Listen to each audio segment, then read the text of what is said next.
जय श्री राम। जय जय श्री राम। जो बोले सो निहाल। वाहेगुरु जी का खालसा,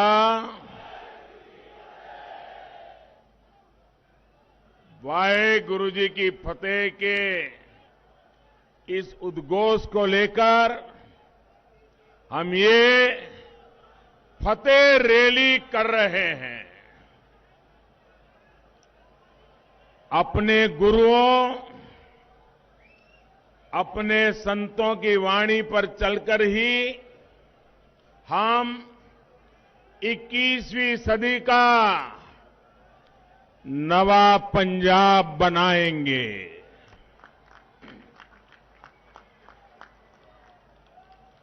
और जब मैं नवा पंजाब कह रहा हूं, मतलब हंसदा पंजाब, वसदा पंजाब, नचदा पंजाब, चढ़दा पंजाब, यही हमारा संकल्प है। मुझे विश्वास है आपका ये जोश, ये हौसला 20 तारीख को नवा पंजाब के लिए बीजेपी और एनडीए की जीत सुनिश्चित कर देगा।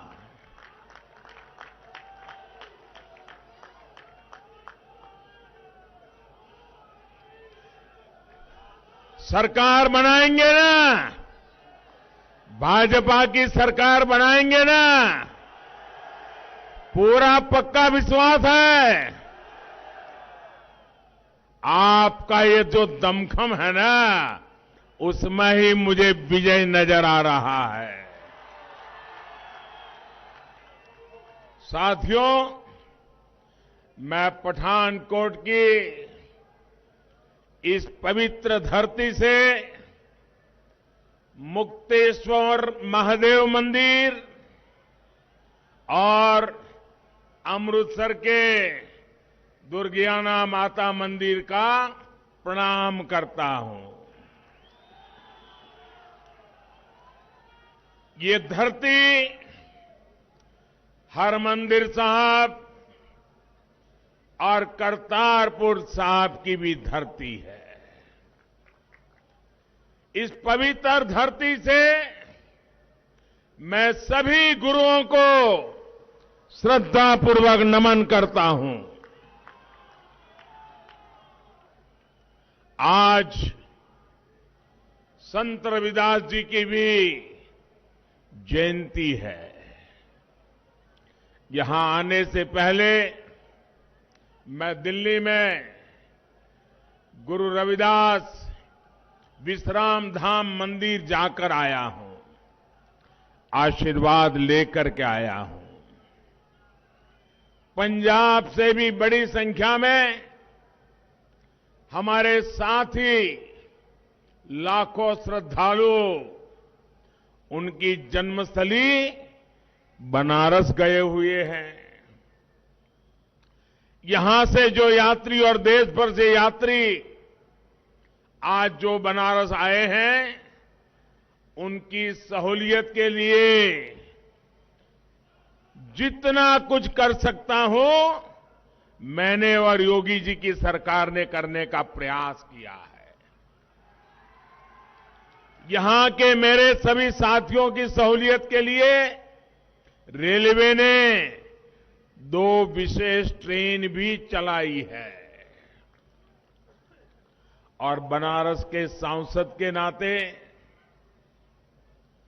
ये मेरी जिम्मेवारी बनती है कि जब आप मेरे मेहमान बने हो तो मुझसे हो सके उतना श्रद्धालुओं की सेवा करो, बनारस में उनको कोई तकलीफ न हो, उनकी जरूरी सुविधाएं मिले।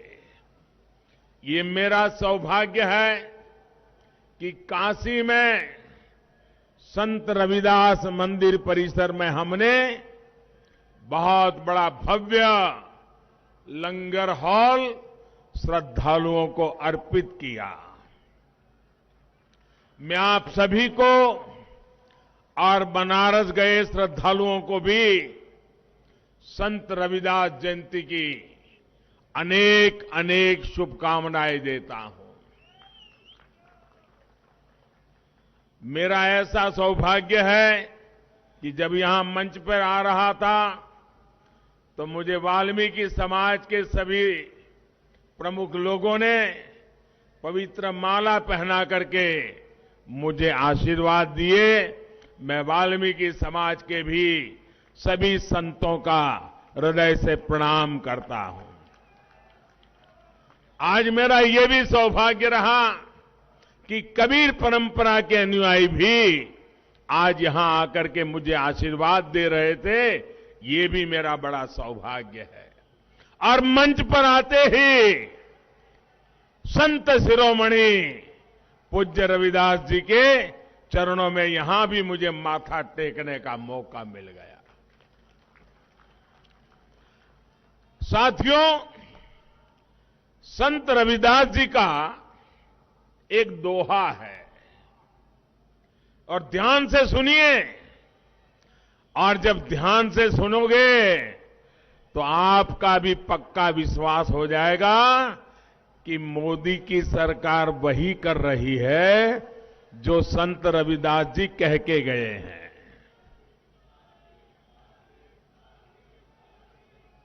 संत रविदास जी ने अपने दोहे में क्या कहा है? और उन्होंने ऐसा चाहूं, संत रविदास जी ने कहा है, ऐसा चाहूं राज में, ऐसा चाहूं राज में, मिले सबन को अन्न, छोट बड़ो सब सम बसे, छोट बड़ो सब सम बसे, रविदास रहे प्रसन्न। संत शिरोमणि पूज्य रविदास जी ने क्या कहा था? उन्होंने कहा था, मैं एक ऐसा राजा चाहता हूं। देखिए, रविदास जी ने कहा है, मैं एक ऐसा राजा चाहता हूं जिससे राज्य में सभी को अन्न मिले, हर कोई एक समान समरस होकर रहे। और जब ऐसा होगा तो स्वाभाविक रूप से रविदास जी प्रसन्न होंगे ही। ये संत रविदास जी ने कहा है। साथियों, सबका साथ सबका विकास के मंत्र, उस मंत्र को लेकर के चल रही भाजपा का आदर्श भी संत रविदास जी के शब्दों से प्रेरणा लेकर के हम आगे बढ़ते हैं। और इसलिए हमारी सरकार के लिए गरीब का कल्याण सर्वोपरि है। आप देखिए, पूरी दुनिया में एक ऐसी महामारी आई है, ऐसी महामारी आई है, 100 साल में कभी ऐसी महामारी नहीं आई और पूरी दुनिया में फैली है। लेकिन भाजपा सरकार ने संत रविदास जी की इस भावना को प्राथमिकता दी। मिले सबको अन्न। दुनिया के बड़े बड़े देशों में आज कोरोना की वजह से गरीब को हर तरह की दिक्कत आ रही है, खाने पीने की समस्या हो रही है। लेकिन इतने बड़े संकट में, 100 साल की सबसे बड़ी महामारी में, इस काल में भारत करोड़ों देशवासियों को मुफ्त में राशन उपलब्ध करा रहा है।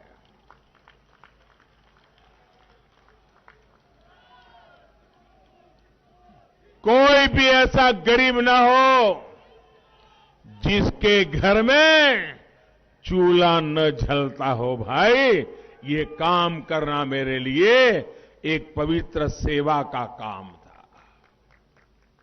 पंजाब के भी लाखों गरीबों को 2 साल से मुफ्त राशन मुहैया कराया जा रहा है।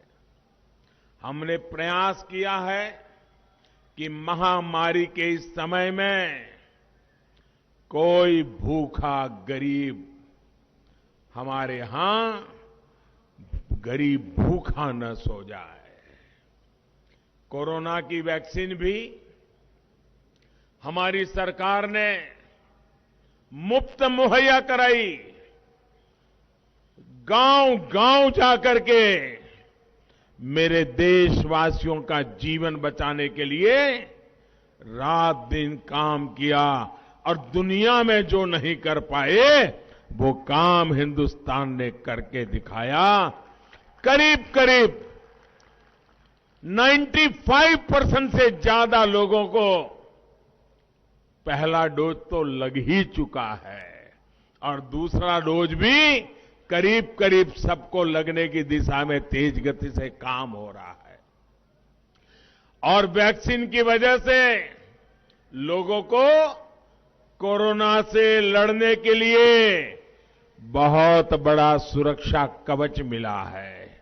भाइयों बहनों, आप सबने वैक्सीन लगवाई है ना? मुझे बताइए, वैक्सीन लगवाई है ना? आपको एक नए पैसे का खर्चा हुआ है क्या? आपको कोई दिक्कत हुई है क्या? मुझे बताइए, ऐसे संकट के समय ये पवित्र काम मुझे करना चाहिए था कि नहीं करना चाहिए था? देशवासियों को वैक्सीन लगनी चाहिए थी कि नहीं लगनी चाहिए थी? भाइयों बहनों, इसी वैक्सीन की वजह से अब पंजाब में भी स्थितियां थोड़ी बहुत सामान्य होने के कारण आर्थिक गतिविधियों ने भी अपना जोर पकड़ना शुरू कर दिया है। साथियों, पठानकोट में मैं अभी देख रहा था, कई परिवारों से मैं हाथ उठा करके सबको नमस्ते कर रहा था। सारे पुराने लोगों के चेहरे आज मेरे सामने थे। एक साधारण कार्यकर्ता के रूप में कभी 2 व्हीलर पर आता था, कभी रेल के डिब्बे से यात्रा करके पहुंचता था और आपके पठानकोट आता था। कभी जम्मू से दिल्ली जाता था तो रात को ट्रेन स्टेशन पे ये पठानकोट के अनेक परिवार मेरे लिए खाना लेकर के आते थे, मुझे टिफिन का डब्बा पहुंचाते थे। ऐसा जीवन का महत्वपूर्ण समय मैंने आप लोगों के बीच में बताया है। यहां की माताएं बहनें अपने बच्चों को कहती हैं, जहां लगेगी रज तो बढ़ेगा गज। याद है ना? इस हमारे माझा इलाके में हम सुनते हैं। यानी जैसे जैसे शरीर को मिट्टी लगेगी कद भी बढ़ेगा। माझा की इस मिट्टी ने मुझे मां जैसा प्यार दिया है, मां जैसा स्नेह दिया है। लेकिन जिस तरह से मुझे और भाजपा को जरा सुनना पड़ेगा, आज आपके घर में आया हूं, बताऊं ना? कोई कड़वी बात बताऊंगा तो बुरा नहीं लगेगा ना? ऐसा नहीं, जोर से बताइए। थोड़ा कड़वी बात बताऊं तो बुरा नहीं लगेगा ना? पक्का नहीं लगेगा ना? तो बता दो, बता दो। अब देखिए, आपके बीच में मैं इतने साल रहा, आपकी रोटी खा करके मैं बढ़ा, लेकिन जिस तरह से मुझे और भाजपा को हिंदुस्तान के अनेक राज्यों में सेवा करने का अवसर मिला, वैसा अवसर मुझे पंजाब की सेवा करने का नहीं मिला है।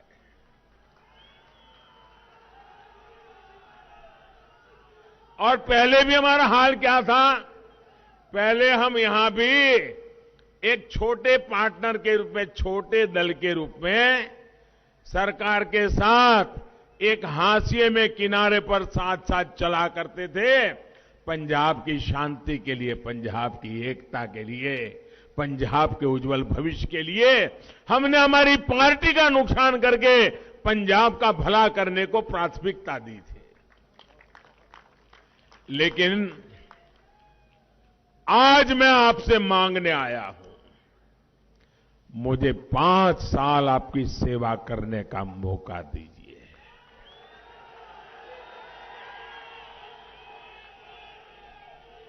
मैं आपको भरोसा देता हूं, मैं आपको भरोसा देता हूं, किसानी, व्यापार, इंडस्ट्री नो लाहेबंद बनाया जाएगा।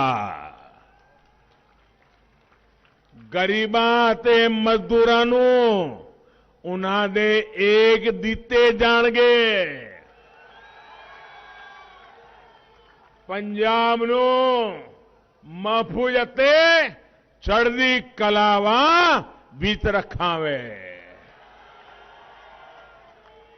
साथियों, जनता जब भाजपा को मौका देती है, फिर न जनता हमारा हाथ छोड़ती है, न जनता हमारा साथ छोड़ती है, और न हम जनता की सेवा का काम छोड़ते हैं। हम इतने राज्यों को, जहां जहां हमको सेवा करने का मौका मिला है, जरा देख लीजिए, विकास का जो सिलसिला भाजपा की सरकार में शुरू होता है, जनता भी ऐसा साथ देती है, ऐसा साथ देती है कि कभी विकास का काम रुकता नहीं है। एक और बात भी आपने देश भर में देखी होगी, जहां एक बार भाजपा के पैर जम जाते हैं, वहां दिल्ली में बैठकर रिमोट कंट्रोल से सरकार चलाने वाले परिवार की छुट्टी हो जाती है। मतलब जहां विकास आया, जहां विकास पहुंचा, वहां वंशवाद का हुआ सफाया। जहां शांति और सुरक्षा आई, वहां तुष्टीकरण और भ्रष्टाचार की विदाई। यही विदाई इस बार पंजाब में देनी है। भाजपा के विकास, पंजाब के विकास के साथ नवा पंजाब के लिए मेहनत करने में कोई कसर भारतीय जनता पार्टी नहीं छोड़ेगी, ये मैं आपसे वायदा करने आया हूं।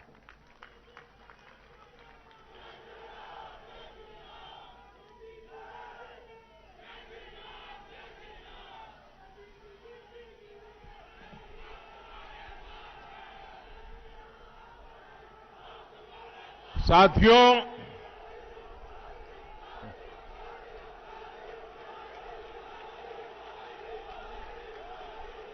आपका प्यार मेरे सर आंखों पर, दोस्तों, आपका प्यार मेरे सर आंखों पर।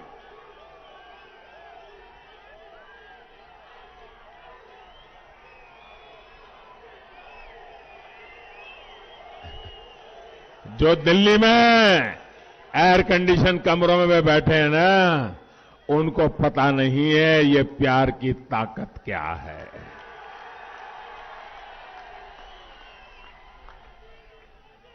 पठानकोट और मांझा की ये धरती वीरों की धरती है, वीरों की धरती है। यहां घर घर से नौजवान देश की सुरक्षा के लिए सीमाओं पर सेवा दे रहे हैं। इसी मांझा से गुरुओं ने सिख धर्म को भी विस्तार दिया था। लेकिन सरकार अगर संस्कारों के खिलाफ चलने वालों की हो तो वो विरासत और पहचान दोनों को मिटाने के लिए लग जाती है। कांग्रेस ने पंजाब और देश की शान के खिलाफ क्या क्या कुकृत्य नहीं किए। इसी पठानकोट पर जब पाकिस्तानी आतंकियों ने हमला किया था तब देश उस संवेदनशील मौके पर एकजुट था। लेकिन कांग्रेस पार्टी के नेता क्या कर रहे थे, आप मुझे बताइए, जरा आप मुझे जवाब दीजिए। इन लोगों ने सैन्य के शौर्य के खिलाफ सवाल उठाए थे कि नहीं उठाए थे? हमारी सेना पर शक किया था कि नहीं किया था? मेरी इस धरती के लालों पर शक किया था कि नहीं किया था? इन्होंने शहीदों की शहादत पर कीचड़ उछालने का पाप किया था कि नहीं किया था? और आप देखिए पुलवामा के हमले की बरसी पर भी ये कांग्रेस के लोग अपनी पाप लीला को बंद नहीं कर पाए, बाज नहीं आ रहे हैं। वो हमारी सेना की बहादुरी को फिर से सबूत मांगने लग गए हैं। मैं वीर जवानों को और पूर्व सैनिकों का आभार व्यक्त करता हूं कि उन्होंने मुंह तोड़ जवाब देकर के कांग्रेस ने मुंह पर ताले लगा लेने की कोशिश की है।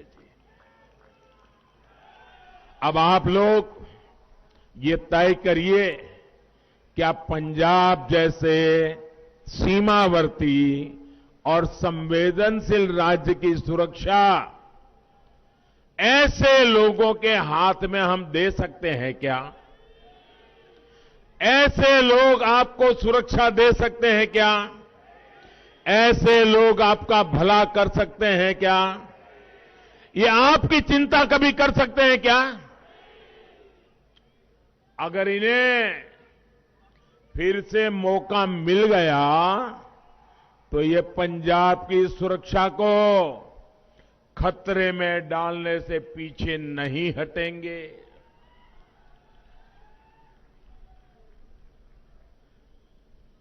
पहले कभी कांग्रेस में कैप्टन साहब जैसे लीडर थे, उनको इस गलत रास्ते पर जाने से रोकते थे, अब तो वो भी वहां नहीं है। और इसलिए 20 फरवरी को पंजाब की सुरक्षा को ध्यान में रखते हुए भाजपा को एनडीए को वोट देना है। ढींडसा साहब और कैप्टन साहब की पार्टियां भी आज हमारे साथ पंजाब के उज्जवल भविष्य के लिए हमारे साथ जुड़ी है।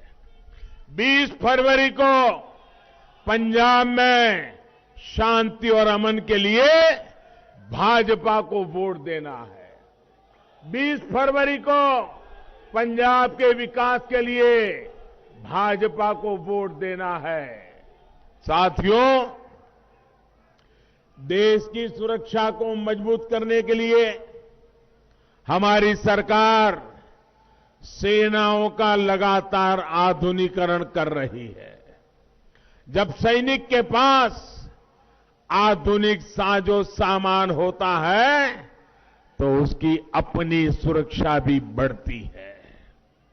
भाजपा सरकार सेना में महिलाओं को नए अवसर दे रही है। अब हमारी बहन बेटियां भी सेना में देश की रक्षा करने के लिए कंधे से कंधा मिलाकर के खड़ी रहे, इसका प्रबंध हमने किया है। और ये तो वीरों की भूमि है। देखते ही देखते यहां की बेटियां मेरे देश की रक्षा करने में भी आगे होगी, ये मेरा विश्वास है। परमानेंट कमीशन देना हो, इतना ही नहीं, हमने एक बहुत बड़ा महत्वपूर्ण निर्णय किया है। एक हमने निर्णय किया है, देश में नई सैकड़ों सैनिक स्कूल खोलेंगे हम। सैकड़ों नई सैनिक स्कूल खोलेंगे। इतना ही नहीं, उन सैनिक स्कूलों में बेटियों को भी एडमिशन दिया जाएगा। उनके लिए भी सैनिक स्कूल के दरवाजे खोल दिए जाएंगे। भाइयों, मुझे बताइए, मेरी बहन बेटियों को अपनी वीरता दिखाने का अवसर मिलेगा कि नहीं मिलेगा? उनका सामर्थ्य दिखाने का अवसर मिलेगा कि नहीं मिलेगा? ऐसे कई कदम हमारी सरकार ने उठाए हैं। सीमावर्ती इलाकों में हमने जो सीमावर्ती स्कूलें हैं और जो अच्छी स्कूलें हैं, वहां पर स्कूलों में एनसीसी का विस्तार करने का निर्णय किया है। देश में हजारों नई स्कूलें, अब एनसीसी का केंद्र वहां भी उपलब्ध हो जाएगा, ताकि सीमा पर देशभक्ति का जो ज्वार है, उनको देश के लिए कुछ करने का अवसर मिलेगा। और भाइयों बहनों, इस बजट में आपने देखा होगा, आप तो सीमा के बिल्कुल पास में है। इस बजट में हमने बड़ा महत्वपूर्ण निर्णय किया है और इसका बहुत लाभ मेरे पंजाब के गांवों को मिलने वाला है। हमने बजट में, और ये खोखले वादे नहीं है, बड़ी बड़ी बातें नहीं है, बजट में प्रावधान कर दिया गया है। क्या? सीमावर्ती गांवों में एक वाइब्रेंट विलेज योजना लागू की जाएगी और जो हमारे सीमा के गांव है, उनको विशेष सुविधाएं दी जाएगी। वहां पर इंफ्रास्ट्रक्चर बनाया जाएगा, वहां स्किल डेवलपमेंट के लिए काम होगा, वहां टूरिज्म डेवलप किया जाएगा, वहां पर उद्योगों को काम दिया जाएगा। एक नया पूरा सीमा क्षेत्र को बल देने का काम हम करने वाले हैं। साथियों, हम पंजाब को पंजाबियत की नजर से देखते हैं। हमारे लिए पंजाबियत ये सबसे प्रमुख है। ये जो हमारे विरोधी लोग हैं ना, वो सिर्फ और सिर्फ पंजाब को सियासत के चश्मे से देखते हैं। हम पंजाबियत को गहराई से देखते हैं भाइयों। और इसलिए हमें करतारपुर साहिब कॉरिडोर के विकास का सौभाग्य मिला। मैं आज कांग्रेस सरकार के सामने कुछ गंभीर सवाल पूछना चाहता हूं और मैं पूरे पंजाब को गुरुओं के आशीर्वाद लेकर के जीने वाले हर पंजाबी को मैं कहना चाहता हूं, मैं जो सवाल पूछ रहा हूं वो सवाल आप भी पूछिए। आप मुझे बताइए, जब भारत विभाजन हुआ, नेता कौन थे भाई? कांग्रेस के थे कि नहीं थे? थे कि नहीं थे? देश के टुकड़े हुए तब कांग्रेस के लोग थे कि नहीं थे? क्या इनको इतनी समझ नहीं आई कि 6 किलोमीटर दूर सीमा से हमारे गुरु नानक देव जी की तपोभूमि, क्या विभाजन के समय वो 6 किलोमीटर और गुरु नानक देव जी की पवित्र भूमि भारत में रख सकते थे कि नहीं रख सकते थे? रख सकते थे कि नहीं रख सकते थे? रखना चाहिए था कि नहीं रखना चाहिए था? जरा हिम्मत से बताओ, रखना चाहिए था कि नहीं रखना चाहिए था? ये पाप किया है कि नहीं किया उन्होंने? हमारी भावनाओं को कुचला है कि नहीं कुचला है? दूसरी घटना, 65 की लड़ाई हुई, भारत की सेना लाहौर में झंडा फरकाने की ताकत के साथ आगे बढ़ रही थी। बढ़ रही थी कि नहीं बढ़ रही थी? बढ़ रही थी कि नहीं बढ़ रही थी? अगर 65 की लड़ाई में थोड़ा 2 कदम आगे जाते तो गुरु नानक देव जी की तपोभूमि हमारे पास होती कि नहीं होती? होती कि नहीं होती? वो पहला मौका चूक गए विभाजन के समय, दूसरा मौका चूक गए 65 की लड़ाई में, और फिर बांग्लादेश की लड़ाई हुई। बांग्लादेश की लड़ाई हुई, 90,000 पाकिस्तान के सैनिकों ने हिंदुस्तान की सेना के सामने घुटने टेक दिए। 90,000 सैनिक हमारी कैद में थे, हिंदुस्तान की कैद में थे। अगर दिल्ली में बैठी हुई सरकार में दम होता तो उनको कह देते कि 90,000 सैनिक तुम्हें तब मिलेंगे जब हमें हमारे गुरु नानक देव की तपोभूमि वापस मिलेगी। ये काम उनको करना चाहिए था कि नहीं करना चाहिए था? 3 बार मौके मिले, उन्होंने गवा दिए। 3 बार मौके मिले, गवा दिए। भाइयों बहनों, मैंने आज लड़ाई तो थी नहीं, कूटनीतिक ताकत से कॉरिडोर बनाया और कल तक जो दूरबीन से गुरु महाराज की तपोभूमि के दर्शन करते थे, आज मेरे श्रद्धालु वहां जाकर के दर्शन कर करके आ जाते हैं। भाइयों, मुझे बताइए, ऐसे शासकों के लिए सवाल बनता है कि नहीं बनता है? ऐसे लोगों पे कोई भरोसा कर सकते हैं क्या? भाइयों बहनों, हम तो एक समर्पित लोग, हमें विरासत के भी गर्व है और विकास की जिम्मेवारी भी हमारे सामने है। हम गुरुओं के प्रकाश पर्व को पूरी आस्था से सिर्फ हिंदुस्तान में नहीं, पूरी दुनिया में मनाते हैं और भारत की इस महान विरासत की दुनिया के लोगों को पहचान करवाते हैं। लेकिन इन लोगों का इतिहास क्या है? इन लोगों के नाम पर दरबार साहब का अपमान, हिंसा और खून खराबे का कलंक दर्ज है। हम सिख दंगों के आरोपियों को सजा दिलवाते हैं, ये उन्हें अपनी पार्टी में बड़े बड़े ओहदे देते हैं। यही वो लोग हैं जिन्होंने राम मंदिर के निर्माण को रोकने के लिए पूरी ताकत लगा दी थी।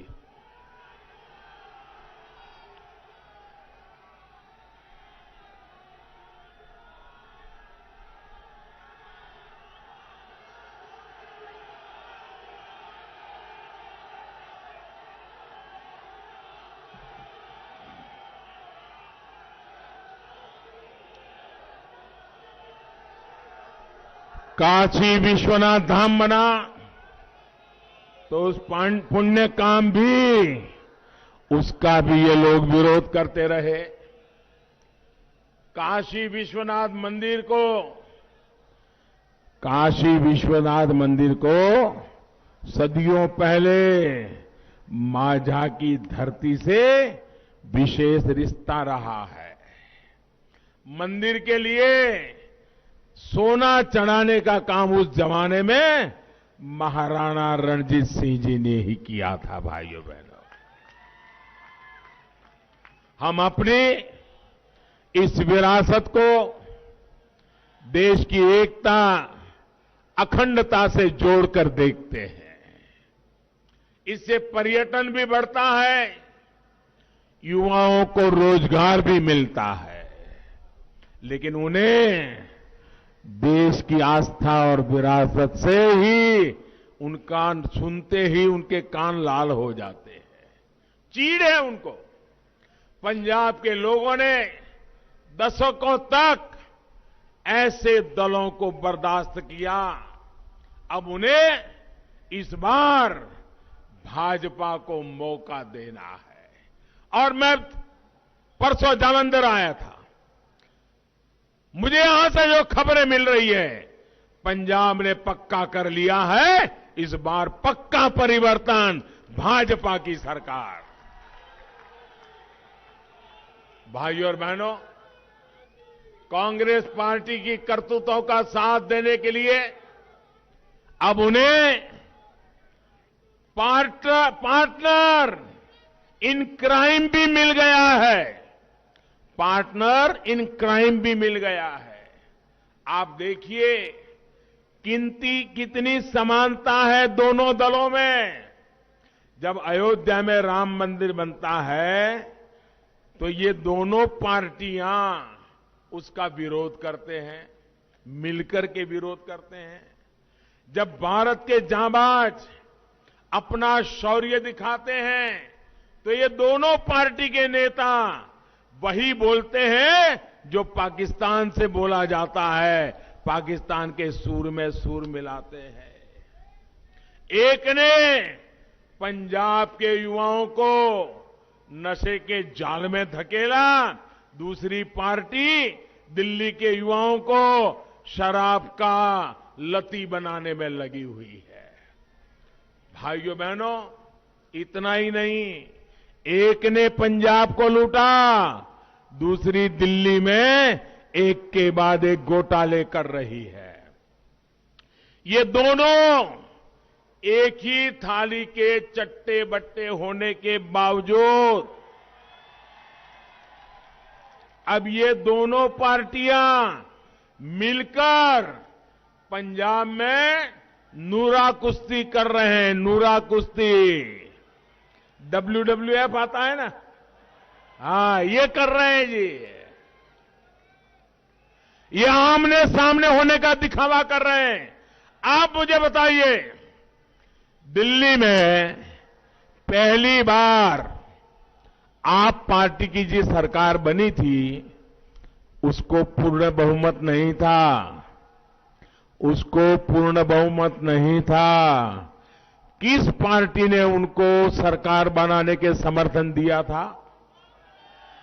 किसके समर्थन से दिल्ली में वो पहली बार मुख्यमंत्री बने थे? तो एक ही चट्टे बट्टे के लोग है कि नहीं है? ये जेरोक्स कॉपी है कांग्रेस की, चाल चलन सब वही है।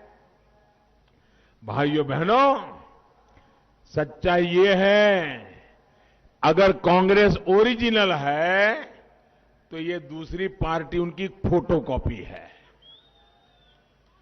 इन दिनों आपने ये भी देखा होगा, कांग्रेस के नेता प्रचार करने जाते हैं तो किसके विरुद्ध में बोलते हैं भाइयों? ये कांग्रेस के जितने नेता आए हैं, इनका भाषण किसके खिलाफ होता है? सिर्फ और सिर्फ मोदी के खिलाफ बोलते हैं, सिर्फ और सिर्फ भाजपा के खिलाफ बोलते हैं, क्योंकि उनको मालूम है आएगी तो भाजपा ही। ये हमला इसलिए मुझ पे कर रहे हैं, अगर हम जीतने वाले न होते तो इतने बड़े बड़े नेता आकर के घंटों घंटों तक हमें ही गालियां क्यों देते भाई? भाजपा को गालियां क्यों देते?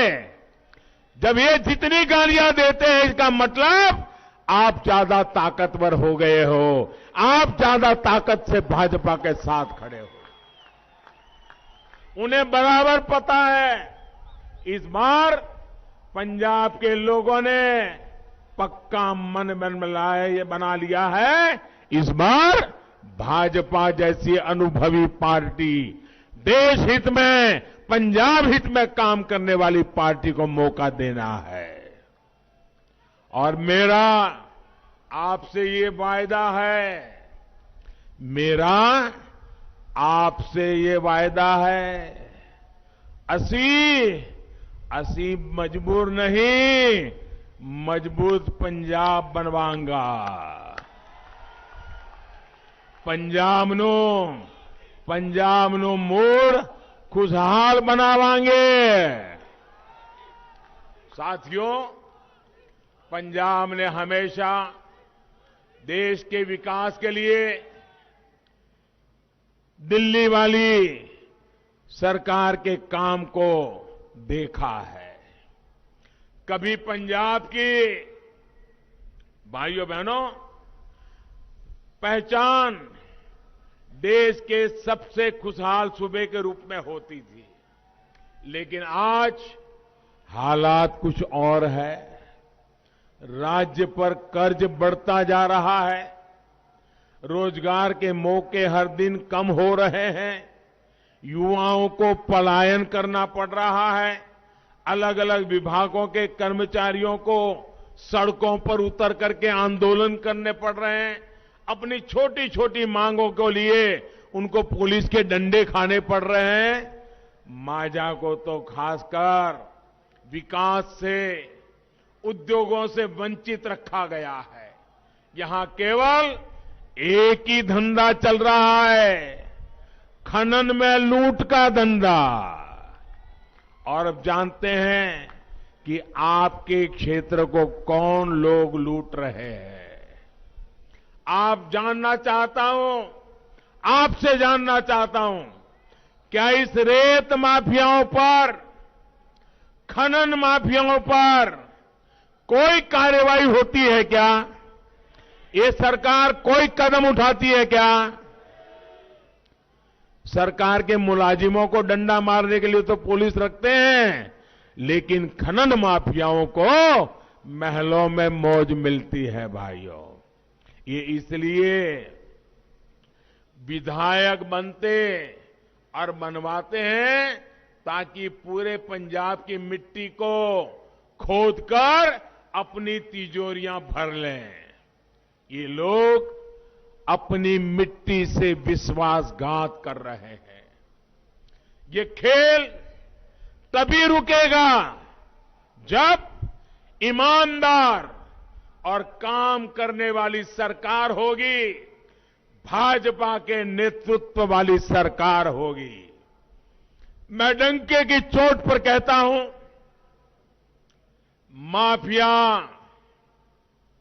माफिया पंजाब छोड़ेगा।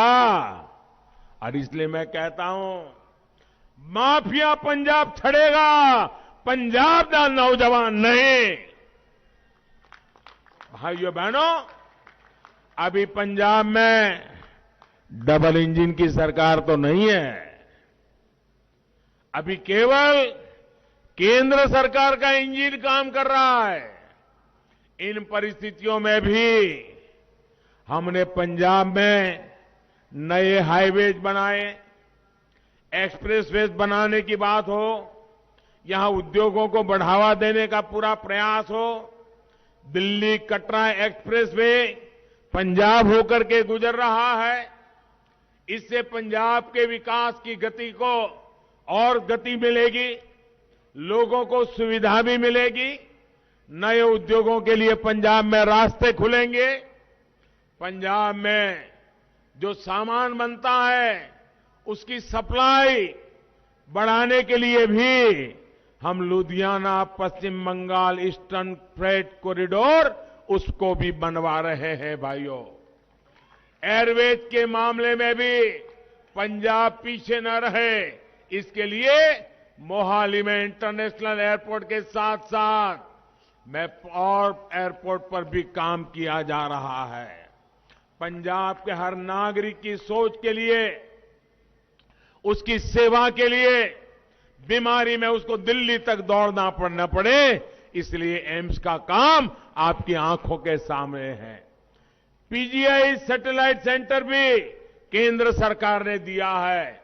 हम पंजाब में मैन्युफैक्चरिंग बढ़े, यहां के युवाओं को रोजगार मिले, इसके लिए भी काम कर रहे हैं।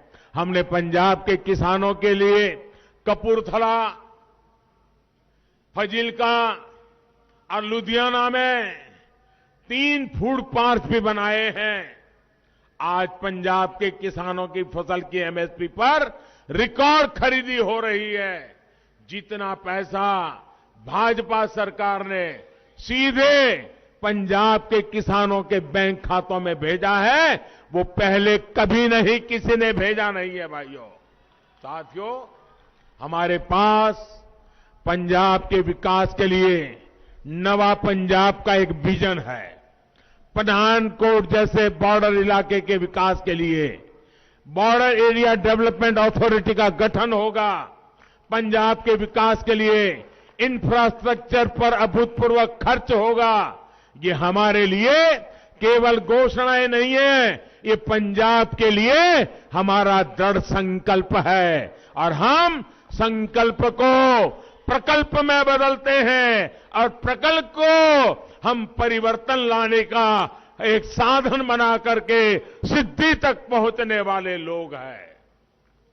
इसलिए इस 20 फरवरी को, अब दिन ज्यादा बाकी नहीं है, 20 फरवरी को बीजेपी को, एनडीए को मौका अवश्य दीजिएगा। इस बार पंजाब के सपनों को मौका दीजिए, नवा पंजाब को मौका दीजिए। इसी अनुरोध के साथ आप सभी को एक बार संत रविदास जयंती की अनेक अनेक बधाई, अनेक अनेक शुभकामनाएं। मेरे साथ बोलिए, भारत माता की। दोनों मुट्ठी बंद करके पूरी ताकत से बोलिए, भारत माता की, भारत माता की। मैं सभी इस चुनाव के जो उम्मीदवार हैं उनसे मेरी रिक्वेस्ट है कि जरा आगे आ जाए। जो चुनाव लड़ रहे हैं वो आगे आ जाए, जो उम्मीदवार है।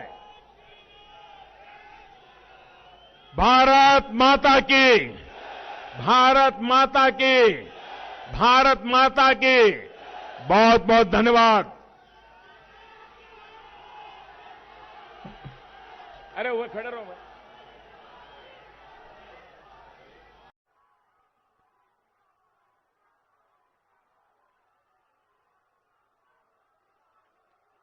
वाहेगुरु जी का खालसा,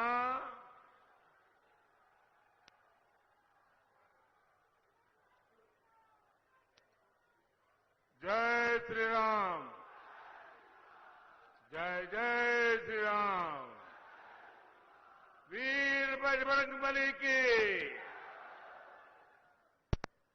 ये पराक्रम की धरती है, ये परिश्रम की धरती है, ये पवित्र धरती है। इस धरती को मैं प्रणाम करता हूं। इस मन से मैं गुरुद्वारा दमदमा साहिब, तख्त आनंदपुर साहब और गुरुद्वारा तीरथ साहब को हृदय से प्रणाम करता हूं। मैं गुरु जंबेश्वर भगवान के चरणों में प्रणाम करता हूं। भगवान जंबेश्वर की प्रेरणा से हमारा बिश्नोई समाज आज भी पूरी दुनिया में जीव प्रेम और पर्यावरण का सबसे जागरूक सिपाही माना जाता है। साथियों, इस चुनाव में, ये पंजाब में इस बार का जो चुनाव है, ये एक प्रकार से मेरी आखिरी सभा है और कल शाम को चुनाव प्रचार भी समाप्त हो रहा है। मैं बीते कुछ दिनों से पंजाब के अलग अलग क्षेत्रों में गया हूं। पूरे पंजाब में आज एक सुर से एक ही आवाज उठ रही है, भाजपा को जिताना है, एनडीए को जिताना है, पंजाब में डबल इंजन की सरकार बनाना है।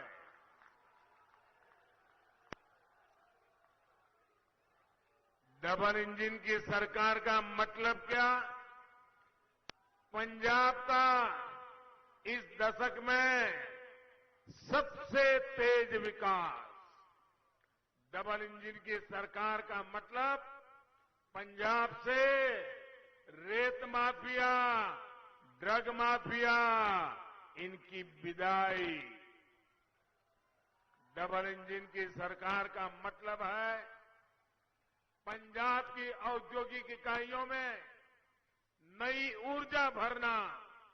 डबल इंजन की सरकार का मतलब है पंजाब के युवाओं को रोजगार, स्वरोजगार के नए मौके देना।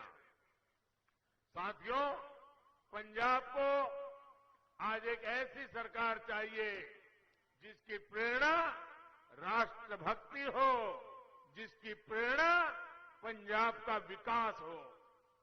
बीजेपी पूरे समर्पित भाव से पंजाब के लोगों के सामने पंजाब की सुरक्षा का संकल्प लेकर, पंजाब के विकास का संकल्प लेकर के आई है। एक बार भाजपा को आपकी सेवा करने का मौका दीजिए। एक बार 5 साल मुझे दीजिए।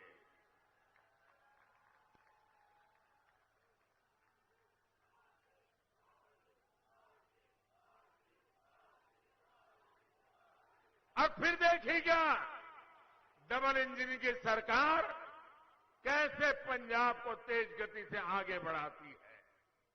आप देखिए, देश के इतने सारे राज्य हैं, जब कांग्रेस एक बार गई तो फिर कभी लौटकर आई ही नहीं।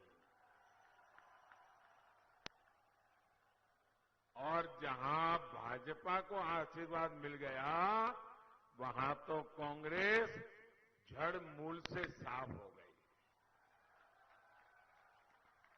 साथियों, पंजाब के एक क्षेत्र ने देश को ये दिखाया था कि खेती भी खुशहाली का जरिया बन सकती है। लेकिन आज स्थितियां बदल रही है। यहां की मिट्टी की उपजाऊ क्षमता घट रही है। मिट्टी में केमिकल्स बढ़ गए हैं।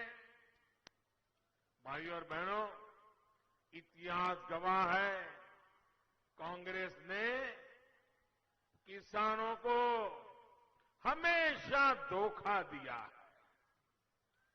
स्वामीनाथन कमीशन की सिफारिशों को लागू करने की मांग सालों से देश में थी। ये फाइल पर बैठ गए थे, लेकिन कांग्रेस सरकारें झूठ पर झूठी बोलती रही। केंद्र में हमारी सरकार बनी तो हमने उन सिफारिशों को लागू करने का काम करके दिखाया। भाइयों बहनों, ये हमारा किसानों के प्रति हमारी भारतीय जनता पार्टी का लगाव है। हमने, आप देखिए पुराने रिकॉर्ड, और मैं चुनौती देता हूं किसी भी दल को, हमारे समय में अनाज की रिकॉर्ड खरीदी की और किसानों के बैंक खातों में सीधे पैसा भेजा है। हमने उसके खाते में सीधा पैसा आता है। भाई और बहनों, पंजाब के किसानों को आज नई सोच और नए विजन वाली सरकार चाहिए।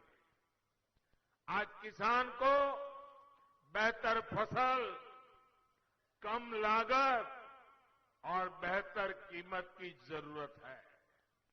इसके लिए हमारी सरकार बीज से बाजार तक नई व्यवस्था बना रही है। ये भाजपा की सरकार है जिसने जल जीवन मिशन शुरू किया है। आज हम पंजाब के घर घर में साफ पानी का कनेक्शन देने के लिए, नल से जल पहुंचाने के लिए हम बहुत तेज गति से काम कर रहे हैं। साथियों, पंजाब में आज हर व्यापार माफियाओं के कब्जे में है। व्यापारियों को माफियाओं की कृपा पर जीने के लिए मजबूर होना पड़ रहा है। इसकी सबसे बड़ी तकलीफ हमारे छोटे व्यापारियों को हो रही है। राज्य में असुरक्षा बढ़ती है, गलत नीतियां होती हैं, तो हमारा व्यापारी इसका नुकसान उठाता है। आज आप देखिए, इतनी संभावनाओं से भरा पूरा पंजाब, लेकिन इंडस्ट्री यहां से छोड़ करके भाग रही है। हमारे नौजवानों का भविष्य में एक सवालिया निशान खड़ा हो रहा है। कांग्रेस सरकार की नीतियों के कारण यहां जल्दी कोई आने को तैयार भी नहीं है। वो 7 बार सोचता है, क्या जाऊंगा और माफियाओं की चरण में जाना पड़ेगा तो क्या होगा। इन स्थितियों को भी डबल इंजन की सरकार ही बदल सकती है। आप मुझे बताइए, और कोई इसको बदल सकता है क्या? और कोई बदल सकता है क्या? एक भी सारे चेहरे याद कर लो, किसी में दम है क्या? भाइयों बहनों, ये अगर करेगा तो मोदी ही करेगा।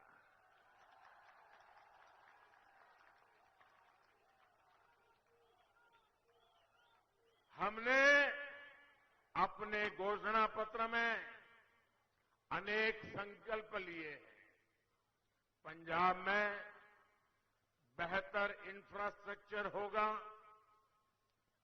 पारदर्शी सरकार होगी, तो न उद्योगों को पलायन करना पड़ेगा, न नौजवानों को अपना गांव, अपने दोस्त, अपने बूढ़े मां बाप, अपने खेत खलिहान, ये सब छोड़ करके मेरे नौजवानों को पंजाब से बाहर नहीं जाना पड़ेगा। साथियों, गरीब की तकलीफ दूर हो, उसका जीवन आसान बने, ये हमारे लिए सर्वोच्च प्राथमिकता का काम है। कोरोना काल में भाजपा सरकार गरीबों को मुफ्त राशन दे रही है और मुफ्त वैक्सीन भी दे रही है। आपको सबको वैक्सीन लगी है? सबको वैक्सीन लगी है? आपको कोई पैसा देना पड़ा क्या? भाइयों बहनों, ये आपकी जिंदगी को बचाने में एक रक्षा कवच के रूप में काम आ रहा है कि नहीं आ रहा है? आपके जीवन को बचाने के लिए भारत सरकार पूरी रात दिन काम कर रही है कि नहीं कर रही है? भाइयों बहनों, आयुष्मान भारत की वजह से, इस योजना की वजह से पंजाब के 11 लाख गरीबों ने अच्छे अस्पतालों में अपना मुफ्त इलाज कराया है। ये हमारी योजना ऐसी है कि अगर आयुष्मान भारत का आपके पास कार्ड है, इस देश के 50 करोड़ लोगों को इसका लाभ मिल रहा है। 50 करोड़, दुनिया के देशों की आबादी से भी ज्यादा लोगों को। और इसकी विशेषता ये है कि आप अगर मुंबई गए हैं, बीमार हो गए, अहमदाबाद गए हैं, बीमार हो गए, लखनऊ गए, बीमार हो गए, तो वहां की अस्पताल में इसी कार्ड से मुफ्त में तत्काल आपको डॉक्टरों से सेवा मिलेगी। आपकी ऑपरेशन की जरूरत पड़ गई तो वो भी कर दिया जाएगा। यानी पंजाब का नागरिक हिंदुस्तान में कहीं पर भी जाएगा तो उसको ये सुविधा है। लेकिन मैं एक और दुख की बात बताता हूं। आपके पास कार्ड है, आप अहमदाबाद जाएंगे तो ऑपरेशन हो जाएगा, भोपाल जाएंगे तो ऑपरेशन हो जाएगा, लखनऊ जाएंगे तो हो जाएगा, लेकिन दिल्ली जाएंगे जहां मुख्यमंत्री जो बैठे हैं,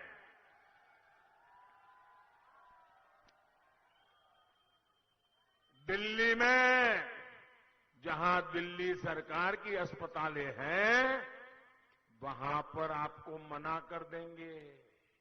क्यों? क्योंकि इस योजना के साथ वो जुड़ने के लिए तैयार नहीं है। आप मुझे बताइए भैया, आपको भारत सरकार 5 लाख रुपए तक बीमारी के लिए खर्च दे रही है, तो पंजाब के लोगों को अगर दिल्ली में कहीं मदद जरूर पड़ जाए तो तुम्हारे पेट में चूहे क्यों दौड़ रहे थे? मुझे समझ नहीं आ रहा है। और जो लोग दिल्ली में आपको घुसने नहीं देना चाहते, वो आपसे वोट मांग रहे हैं। क्या ऐसे लोगों को पंजाब में कुछ भी करने का हक है क्या? है क्या? भाइयों बहनों, हमने जो आयुष्मान भारत योजना की बात बनाई है, इससे पंजाब के गरीबों के करीब करीब 2000 करोड़ रुपए बचे हैं। 2000 करोड़ रुपए। अब कल्पना कीजिए, गरीब के लिए 2000 करोड़ रुपए उसकी बीमारी में काम करने का काम दिल्ली में मोदी बैठ करके कर रहा है। भाइयों बहनों, ये हमारे दिल में आपके प्रति चिंता है। पंजाब में 300 से ज्यादा जन औषधि केंद्र चल रहे हैं और वहां पर जो बाजार में महंगी दवाई मिलती है, वैसी ही दवाई में कोई समझौता नहीं, कोई कॉम्प्रोमाइज नहीं, उसकी क्वालिटी में कोई कॉम्प्रोमाइज नहीं। लेकिन हमने जो जन औषधि केंद्र खोले हैं, जो बाजार में दवाई 100 रुपये में मिलती है, वही दवाई यहां 10 रुपये 20 रुपये में मिल जाती है। भाइयों, ये काम हमने किया। हम कैसे मदद कर रहे हैं देखिए आप। अगर किसी के परिवार में बुजुर्ग मां बाप है, डायबिटीज हो गया, रोज उनको गोलियां लेनी पड़ रही है, इंजेक्शन लेना पड़ रहा है, अगर ये दवाइयां घर में ला दी, महीने का 2-2.5 हजार का खर्चा तो होता ही होता है। मध्यम वर्ग के परिवार पर 2-2.5 हजार का दवाई का बोझ लग जाता है। लेकिन अगर जन औषधि से ले आएंगे दवाई, तो सिर्फ 100-150 रुपये में आपका काम चल जाएगा। हर गरीब परिवार का, मध्यम वर्ग के परिवार का 1000-1500 रुपया बचेगा कि नहीं बचेगा? बचेगा कि नहीं बचेगा? लेकिन हम इसके लिए अरबों खरबों की जाहिरात नहीं करते भाई। हम तो गरीब के लिए जीते हैं, गरीब के लिए काम करते हैं, मध्यम वर्ग के लिए जीते हैं, मध्यम वर्ग के लिए काम करते हैं। अगर हाई ब्लड प्रेशर है, अगर उन्हें ऐसे स्टोर में गए, बहुत सस्ते में दवाई मिल जाएगी। इन केंद्रों से भी हर साल पंजाब के लोगों को करीब करीब 300 करोड़ रुपयों का फायदा हो रहा है। यहां के नागरिकों को दवाई के खर्चे में 300 करोड़ की बचत। भाइयों बहनों, ये मदद है कि नहीं है? ये मदद है कि नहीं है? ये आपका भला करने के लिए है कि नहीं है? क्या कभी हमने किसी अखबार में इश्तिहार दिया है क्या? एडवर्टाइजमेंट दिया है क्या? इसी तरह हमारी सरकार ने जो स्टेंट के पैसे कम कराए हैं, हृदय की बीमारी हो, हार्ट का स्टेंट लगाना है, आजकल नी की बीमारी हो जाती है, 50-60 साल की उम्र के बाद शुरू हो जाता है, नी ट्रांसप्लांट करवाते हैं, इसमें भी हमने उसके दाम बहुत कम करवा दिए, कानून का उपयोग किया। और इसके कारण जिन जिन लोगों ने हृदय में अगर स्टेंट लगवाया है, हार्ट में ऑपरेशन करवाया है या नी ऑपरेशन करवाया है, उसके भी करोड़ों रुपयों की बचत हुई है। भाइयों बहनों, हेल्थ सेक्टर में काम कैसे होता है, इसके ये उदाहरण मैं बताता हूं। पीएम किसान सम्मान निधि के तहत केंद्र सरकार ने पंजाब के किसानों के बैंक खातों में 3,700 करोड़ रुपया 3,700 करोड़ रुपया सीधा सीधा किसान के बैंक के खातों में जमा हुआ है। अकेले पंजाब में, बीच में कोई कंपनी, कट की कंपनी नहीं, कोई बिचौलिया नहीं, कोई माफिया नहीं, सीधा। भाइयों बहनों, मुझे बताइए, किसान मुझे आशीर्वाद देगा कि नहीं देगा? देगा कि नहीं देगा? इसका लाभ पंजाब में करीब 23 लाख किसानों को मिला है।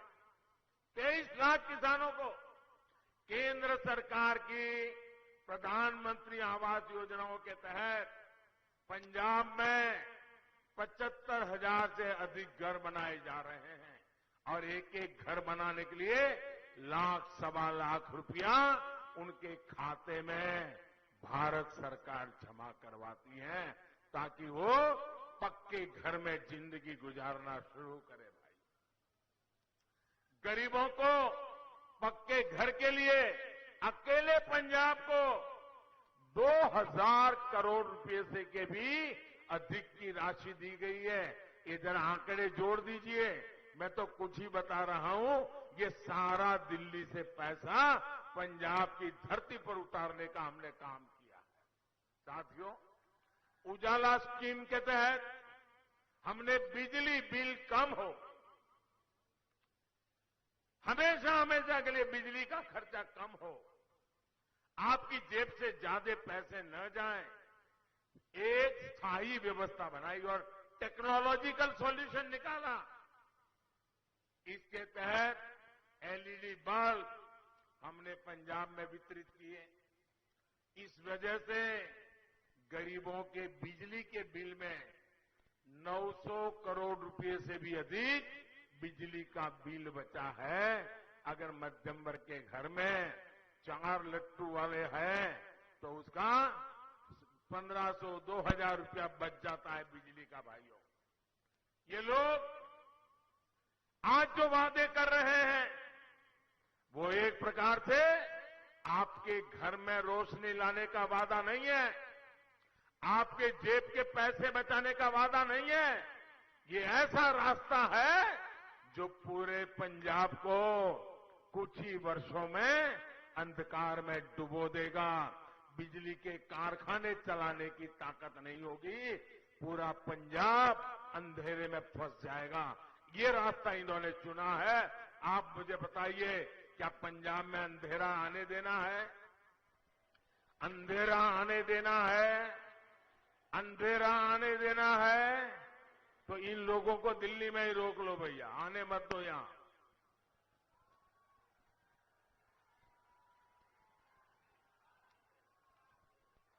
हम इस बात की व्यवस्था भी कर रहे हैं कि ना सिर्फ बिजली का बिल कम हो, बल्कि बिजली कारखाने भी अच्छे ढंग से चले और जरूरत के हिसाब से नए कारखाने भी लगे। साथियों, 84 के दंगों के समय जब कांग्रेस के नेता नौसंवार चल रहा था और कांग्रेस के नेता क्या कर रहे थे, हुक्म कहां से आ रहे थे, ये आपसे ज्यादा और कौन जानता है भाइयों। तो ये बीजेपी के नेता, हमारे कार्यकर्ता, हमारे सिख भाई परिवारों को बचाने के लिए, मैं उस समय गुजरात में था, एक भी परिवार को तकलीफ नहीं होने दी, एक भी परिवार को शान से जीते हैं भाइयों। हर सुख दुख में हम पंजाब के लोगों के साथ डटकर खड़े रहे हैं। साथियों, कांग्रेस हमेशा से एक क्षेत्र के लोगों को दूसरे से लड़ाती रहती है ताकि उनकी गाड़ी चल जाए। ये कांग्रेस के जो मुख्यमंत्री ने जो कल बयान दिया है और जिस पर ये दिल्ली का परिवार है उनका मालिक, वो बगल में खड़े रह करके तालियां बजा रहा था। बताइए। और ये पूरे देश ने देखा है। अपने इन बयानों से ये लोग किसका अपमान कर रहे हैं। यहां का कोई ऐसा गांव नहीं होगा, कोई ऐसा गांव नहीं होगा जहां हमारे उत्तर प्रदेश के भाई बहन या हमारे के बिहार के भाई बहन यहां पर मेहनत न करते हो, ऐसा कोई गांव नहीं होगा भाइयों।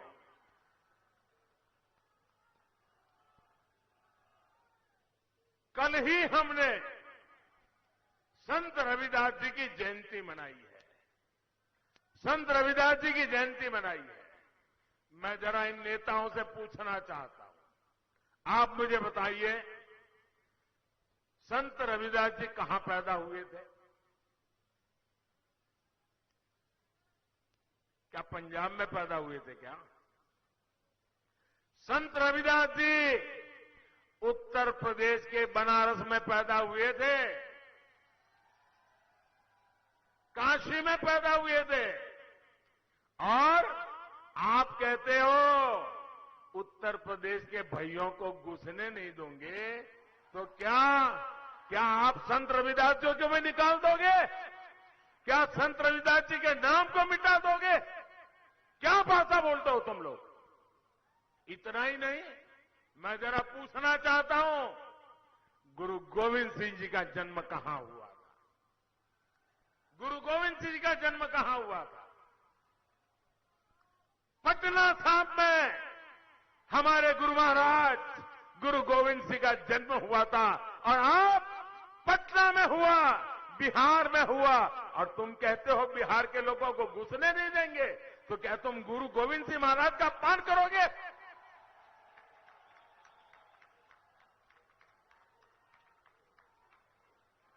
आप गुरु गोविंद सिंह जी का अपमान सहन करोगे क्या? जिस मिट्टी में गुरु गोविंद सिंह जी ने जन्म लिया, उस मिट्टी का अपमान करोगे क्या? जिस मिट्टी में गुरु गोविंद सिंह जी ने जन्म लेकर के हमारी रक्षा की, उस मिट्टी के संतानों को पंजाब में घुसने नहीं देंगे, ये भाषा का प्रयोग करोगे क्या? संत रविदास जी, जिन्होंने समाज का इतना बड़ा कल्याण किया, काशी में पैदा हुए, आज पंजाब के हर घर में संत रविदास जी के प्रति श्रद्धा है। क्या आप उनको भी निकाल दोगे? हम यूपी बिहार के लोगों को घुसने नहीं देंगे। भाइयों बहनों, इस तरह की विभाजनकारी सोच को एक पल के लिए पंजाब में राज करने का अधिकार नहीं है। भाइयों बहनों, हमारा पंजाब सीमावर्ती राज्य है। इस पर सीमा पार से हमेशा नापाक नजरें बनी रहती है, गड़ी रहती है। इसलिए यहां जो सरकार बनेगी वो राष्ट्र प्रथम, नेशन फर्स्ट, इसके लिए प्रतिबद्ध सरकार होनी चाहिए। ढुलमुल रवैये वाले लोग नहीं होने चाहिए।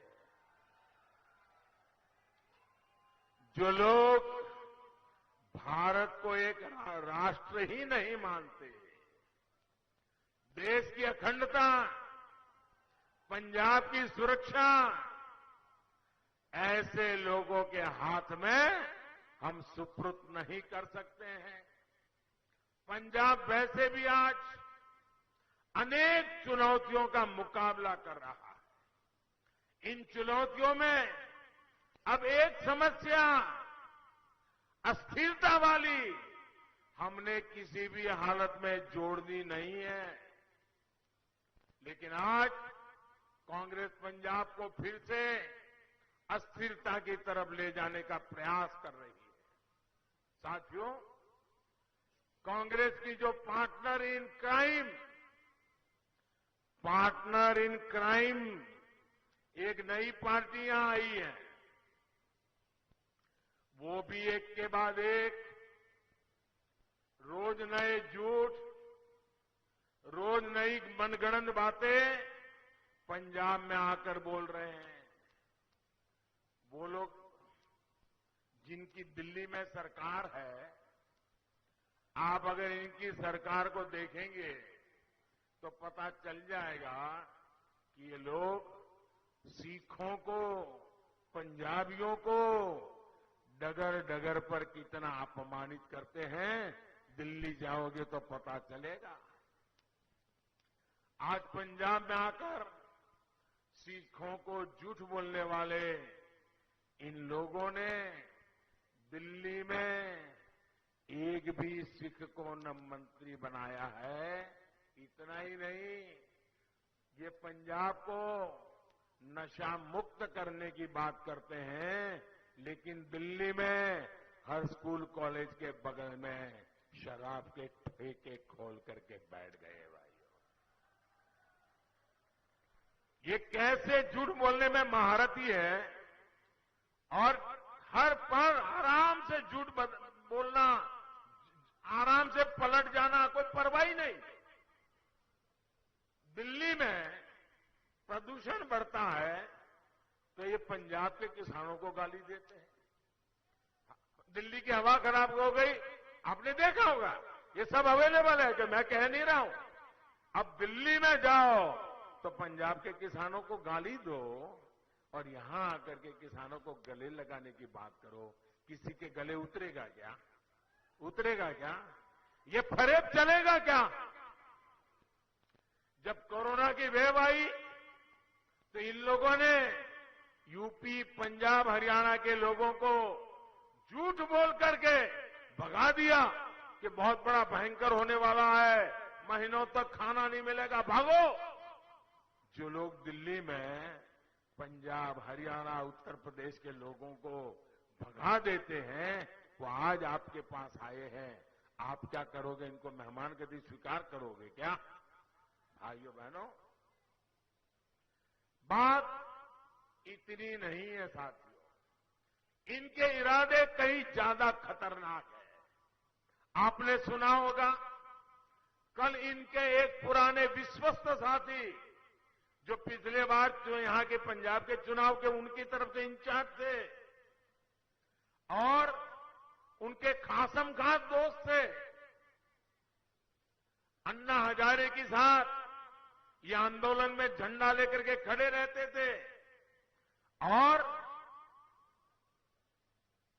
कवि होने के नाते, चिंतक होने के नाते देश भर में उनके कवि सम्मेलनों को सुनने के लिए देश की युवा पीढ़ी घंटों तक इंतजार करती है। ऐसा मां सरस्वती की पूजा में लगा हुआ इंसान कल उसने कह दिया, जब दर्द काफी हुआ होगा तब उसने मुंह खोला होगा। और कल जब उसने कहा है, उन्हीं के साथी ने जो आरोप लगाया है वो बहुत खतरनाक है दोस्तों, बहुत खतरनाक है। इसलिए जो कल उन्होंने, उन्हीं के एक साथी ने इनके चरित्र का जो वर्णन किया है, इसको हर मतदाता ने, हर देशवासी ने बड़ी गंभीरता से लेने की जरूरत है। पंजाब के मेरे भाइयों और बहनों, ये लोग पंजाब को तोड़ने का सपना पाले हुए हैं। ये लोग सत्ता के लिए अलगाववादियों से भी हाथ मिलाने को तैयार है। सत्ता पाने के लिए इन लोगों को अगर देश भी तोड़ना पड़े तो ये उसके लिए भी तैयार है। इनका एजेंडा और देश के दुश्मनों का एजेंडा, पाकिस्तान का एजेंडा अलग है ही नहीं। इसलिए ही ये सर्जिकल स्ट्राइक पर पाकिस्तान के सूर में सूर मिलाते हैं। इसलिए ही ये पंजाब में ड्रग्स के नेटवर्क को बढ़ाना चाहते हैं। इसलिए ही ये बॉर्डर पर बीएसएफ के बढ़ते अधिकारों के खिलाफ आवाज उठाते हैं। यही इन लोगों का मंसूबा है, यही इनकी सोच है। लेकिन साथियों, अराजकता और अलगाव के नशे में डूबे इन लोगों को पता नहीं है ये मेरा पंजाब है क्या।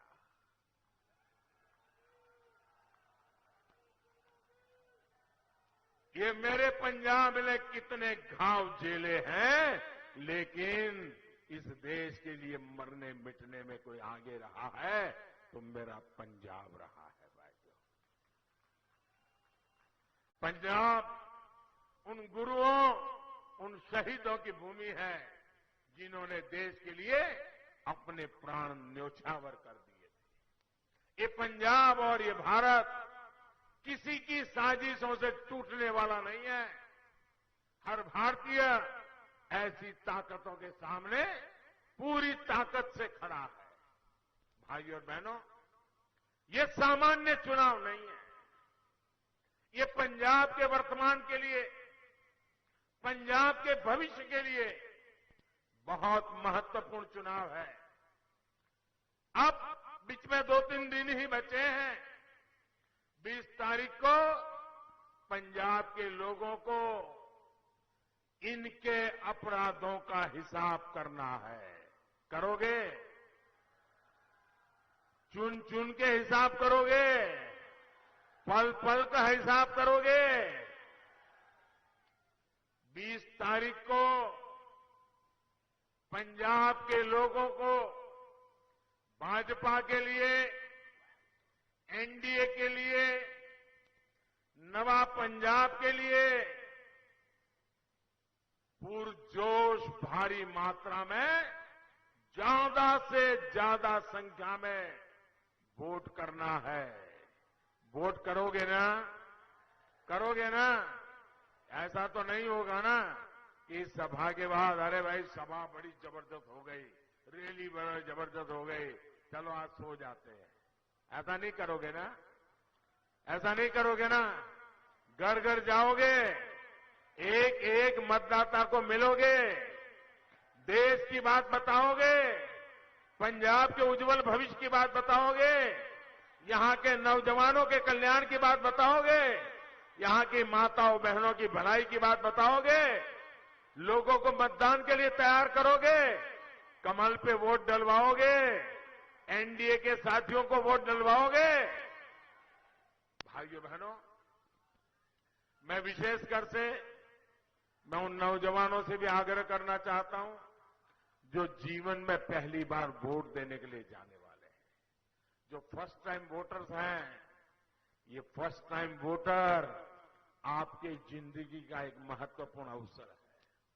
जब आप वोट डालने जा रहे हैं, मतलब आप अब पंजाब का भविष्य तय करने के एक निर्णय के भागीदार बन रहे हैं। ये बहुत महत्वपूर्ण अवसर आपको मिला है। मैं फर्स्ट टाइम वोटर से कहना चाहता हूं, आप गर्व के साथ वोट करने जाइए और याद रखिए आज का दिन जीवन में कि आपने पहले वोट से ही पंजाब की सकल सूरत बदलने का काम किया था और आपने पंजाब को बनाने में भागीदारी दी थी।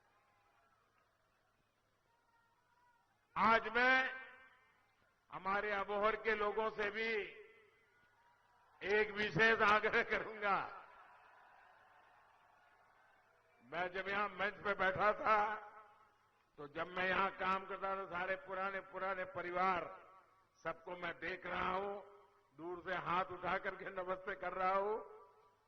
आप सबके बीच में लंबे अरसे तक काम करने का मुझे मौका मिला है, लेकिन आपसे अबोहर के मेरे साथियों को मैं एक विशेष जिम्मेवारी देना चाहता हूं। मुझे बताया गया कि हमारे उम्मीदवार को कोरोना के कारण अब बाहर निकलना मुश्किल हो गया है, तो अभी 2-3 दिन आप ही को हर यहां का नागरिक ही उम्मीदवार है।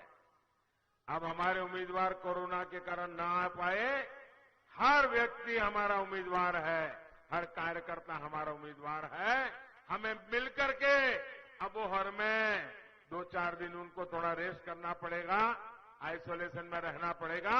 उस काम को हम निभाएंगे। निभाएंगे क्या? एक एक कार्यकर्ता इस बात को निभाएगा। देख के हम मिलकर चलेंगे एनडीए के हमारे साथी श्रीमान ढींडसा साहब, कैप्टन साहब, हम सब मिलकर के पंजाब के सपनों को पूरा करने में कोई कमी नहीं रहेगी। इसी आशा के साथ आप सभी का बहुत बहुत धन्यवाद। दोनों मुट्ठी बंद करके पूरी ताकत से बोलिए भारत माता की, भारत माता की, भारत माता की। जो हमारे उम्मीदवार है इस चुनाव में, उनसे मेरी यह प्रार्थना आगे आ जाए ताकि मैं भी आपके साथ खड़ा हो जाऊं, हरदीप जी भी आ जाए। भारत माता की, भारत माता की। बहुत बहुत धन्यवाद। भारत माता की बोलो।